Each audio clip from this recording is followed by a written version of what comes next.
So now I am going to explain about how to use the Mulligan belt. You can see here I have hold the Mulligan belt here.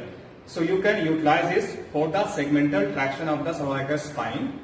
So how to use that?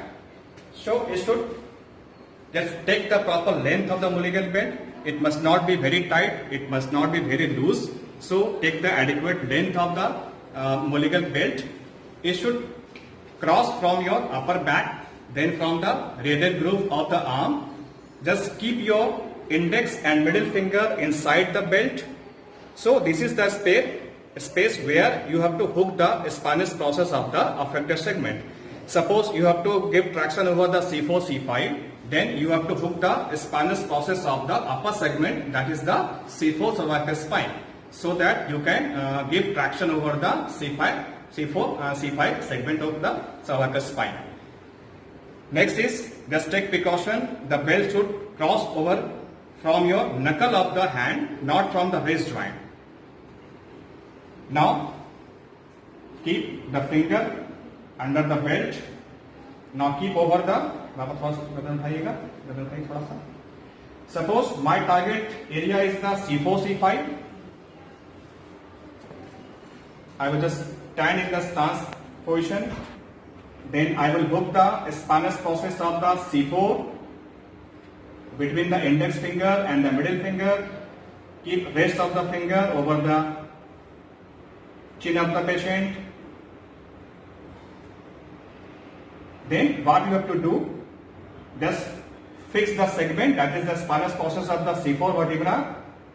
Then simply therapist has to lean backward, or he has to lunge backward.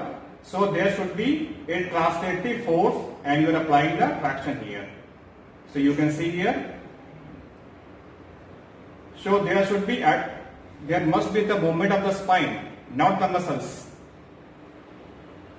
So whatever be your desired segment, you can apply the segmental traction. So there is no need to apply the traction force over the whole spine. So by this method you can treat any of the segment of the cervical spine locally. Suppose the segment is C2, C3, then you have to pull the spinous process of the C2 spine, just palpate the C2 spine, cervical spine, spinous process of the cervical spine, then fix between the index and the middle finger, then again lean backward to apply the traction over the C2 and C3 segment. Okay, so this is also a very effective technique, and this is not possible in case of mechanical traction. You can't localize in such a way in case of mechanical traction. So what is the again benefit? By the traction, it will again open the facet joint, it will reduce the meniscoid, and it will reduce the pain also, it will relax the muscles also. So there are so many benefits of this technique also. So you can frequently apply over the patient in which case it is required. Okay, thank you.